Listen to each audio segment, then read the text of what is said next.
Hey, so let's talk a little bit about Jacksonville, Florida. I have grown up here, uh, though I've lived in other places, Tallahassee and Orlando. I spent most of my years here in Jacksonville, and there's a lot going on, with the election coming up on March 22nd, and with a lot that's been happening with property taxes and how Jacksonville has grown over the years, sprawl, things like that. Um, I want to take an active role, I think, in being able to communicate out there about the way I view Jacksonville and where it's headed. But before we look at where Jacksonville's headed, let's look at where it's been. And let's go back to the 60s. As some of you out there may know, Jacksonville's got one of the largest land areas as a municipality. Uh, I mean, Jacksonville theoretically goes from the beaches, though the beaches have their own municipality themselves, from the intercoastal waterway from the edge of the beaches all the way out to I-10. And Jacksonville consolidated in the late 60s. And my view of the matter, based on where things are now, is that I think Jacksonville is too consolidated. I think that our politicians, our leaders, are not as accountable to the people that elected them as they should be.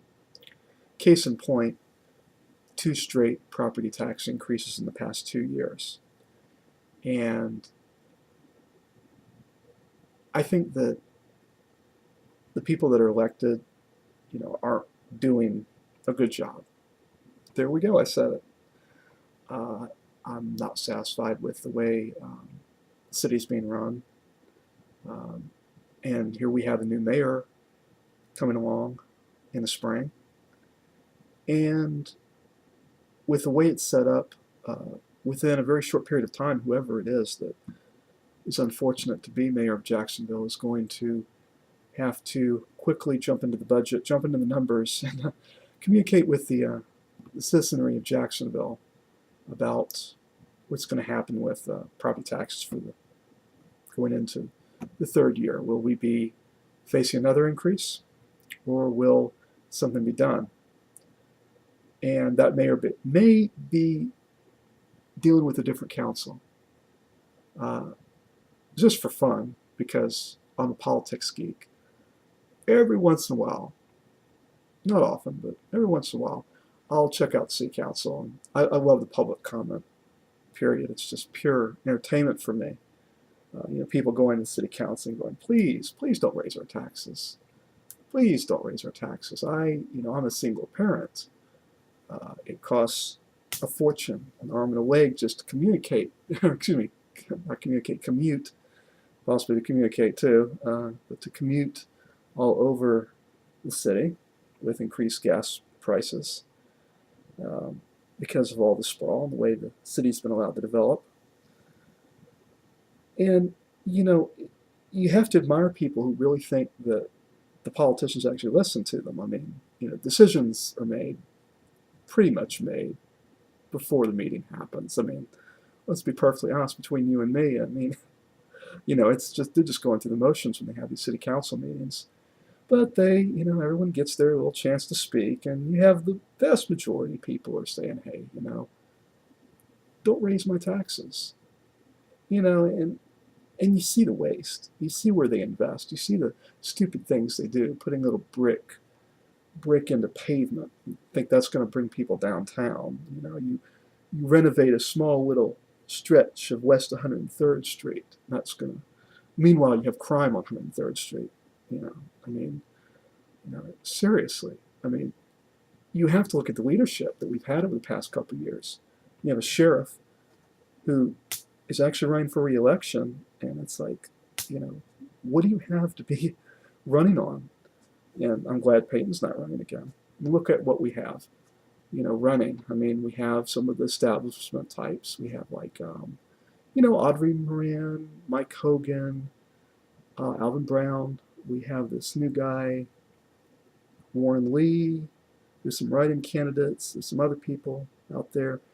Uh, and the thing about politics for me at the local level, I mean, I may be kind of partisan at the federal level, even state level, but at the local level, I like to think I'm rather nonpartisan because, you know, what do I want?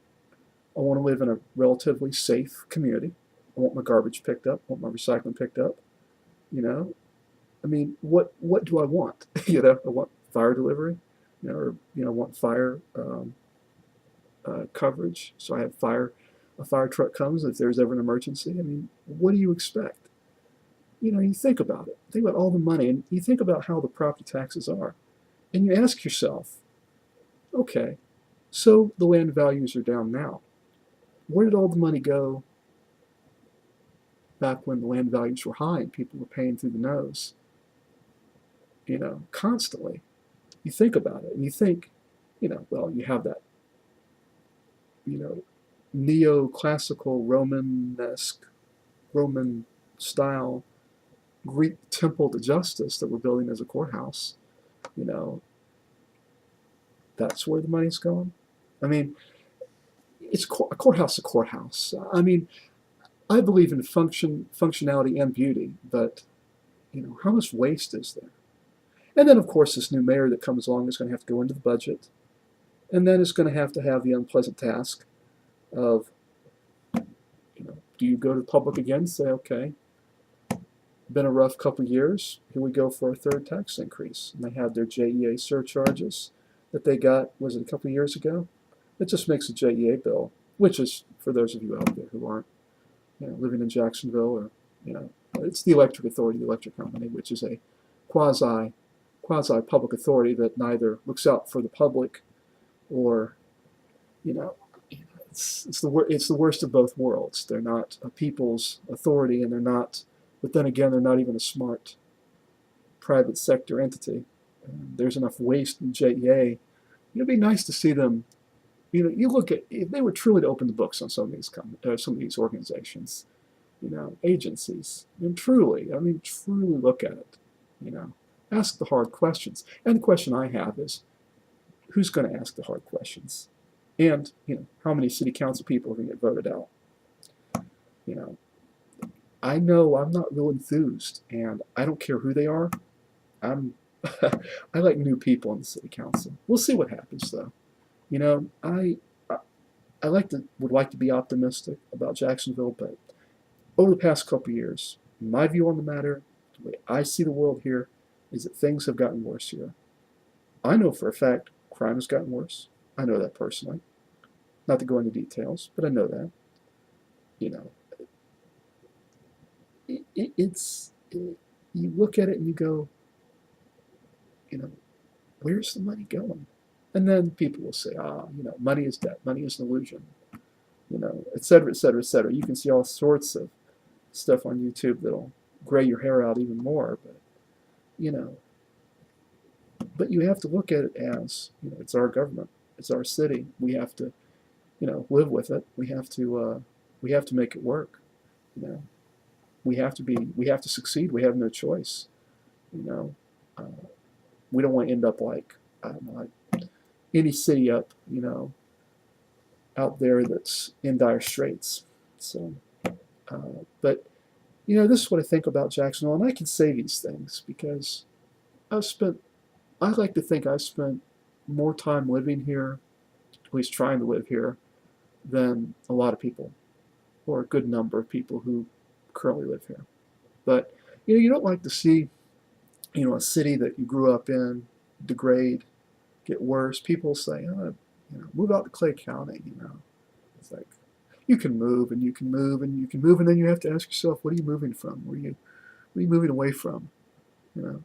My attitude is, what can we do in the next couple months to take back our city government through, getting the right person in of what we're given as a selection, and having that person really, shake up City Hall. So I'll be, over the next couple months through March 22nd, and probably based on the way things look, this may go into a May runoff. So I'll spend the next couple weeks, yakking a little bit, taking a good doing a good survey of who's out there, Republican, Democrat, Independent, and I'll give you my ideas, my thoughts, and finally my endorsements for everything from mayor to sheriff to whoever else is on the ballot. Um, so I have some ideas I'm researching right now, and it's our city. We've got to make it work. We've got to succeed, and we need the right people. And for the past 8 years, they ain't been getting the job done. And the city council is a rubber stamp council, and they're good for nothing. But that's just my thoughts on the matter. But needless to say, you know, that's the way I think. Here we are on January the 15th. So, all right, talk to you later. See ya.